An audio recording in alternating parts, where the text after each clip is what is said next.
domestic terrorists. Maybe. Joining us now to talk more about this, Turning Point USA contributor, lawyer, and Republican activist, strategist, I should say, Erin Elmore. Also with us, journalist at the Washington Free Beacon, Matthew Foldy. And Erin, I don't think you'd mind being called a conservative activist, would you?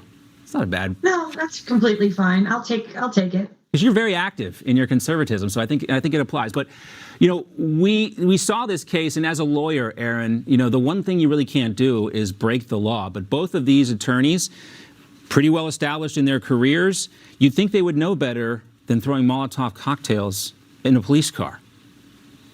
And one could argue that they should be disbarred, but we already know one thing, and that is there are two standards of justice.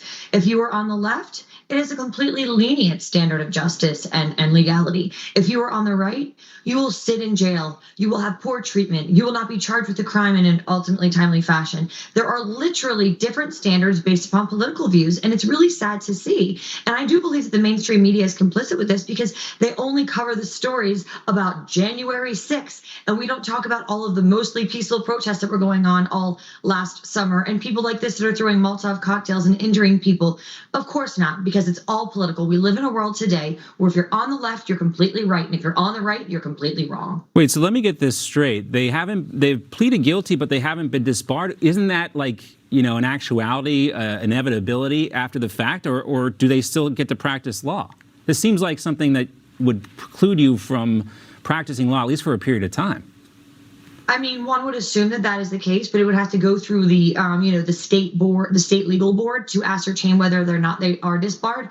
I would like to see them disbarred, and I think that anyone can file a complaint with their state's board to make sure that they are. I mean, they are definitely in violation of legal ethics, that's for sure. So hopefully they are disbarred. But as we know, Rudy Giuliani is essentially disbarred right now, and we're waiting to see what goes on with that situation. And he wasn't even accused of a crime for throwing Molotov cocktails. So once again, two standards of justice. No, that's exactly, I think, the parallel that, you know, applies here is, you know, you got two people, Matthew, throwing Molotov cocktails, like literally a symbol of the Bolshevik Revolution, into a police car. And, you know, who knows what they're going to get. But this is federal court when the sentencing comes up in February. So we'll wait to see what happens on that and update everyone. All right, let's talk about Dave Chappelle. According to a report from Variety, he is planning a 10-city tour of his controversial Netflix special, The Closer.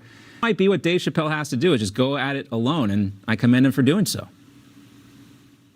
I mean, what a benefit to the American people if Netflix does cancel him. Who wouldn't line up or be the first one in line to buy tickets to see Dave Chappelle? I certainly know that I would. He's always funny. He's never politically correct. He's always saying the truth. And he really is his own man. And these days in comedy, everyone is like taking a knee and bowing to the leftist mob. So there is no comedy.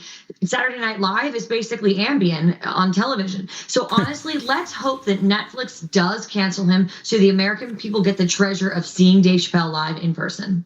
I got to say, I mean, he make like $20 million for each one of these specials. I don't know what I would do if that was, it's a lot of money. But Dave Chappelle's a rich guy, so maybe he can afford it, Matthew. But why does this type of story drag on? Dave Chappelle's not going to change. The Netflix CEO comes out and says, look, you know, you guys don't have a dog in this fight, the transgender community. But yet the protest happens. They don't fire anybody at Netflix for trying to, you know, undercut the company's value with all of this.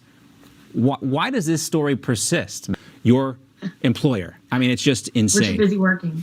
Well, yeah, we have stuff to do, right? All right, guys, great to see you. Bachman, one more thing. Yes, go ahead, Erin. How is Cuties that was on Netflix not a problem to the American people? Why aren't we protesting the sexualization of our young children on Netflix? No, that was totally okay. Right. But Dave Chappelle, wrong. Well, we know why. We know why, because kids don't have anyone, you know, advocating for them in Hollywood right now. You know, they're just, that's the reason why, Erin. But of course, the transgender community, different story. Lots of advocates out there for those folks. Matt, Erin, we'll see you guys. Meme Team coming up at 1:30. So much news to meme this week. Erin and Matt have some good ones. So does our surprise third party, fourth wheel of the Meme Team. We'll introduce that person in the 1:30 hour. Big surprise. Kristen Tate. You can imagine what it says there on the screen when we are messing up our priorities as we are. Yes, we are in trouble. Let's welcome in now Turning Point USA contributor and lawyer Erin Elmore.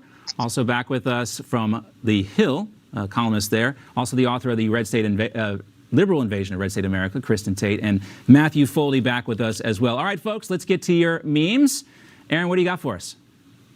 Oh, Ricky Diaz. He's a new guy and he's so fun. I love him. I'm a child of the 90s and I love a Who Wore It Best. I love a little Beavis and Butthead.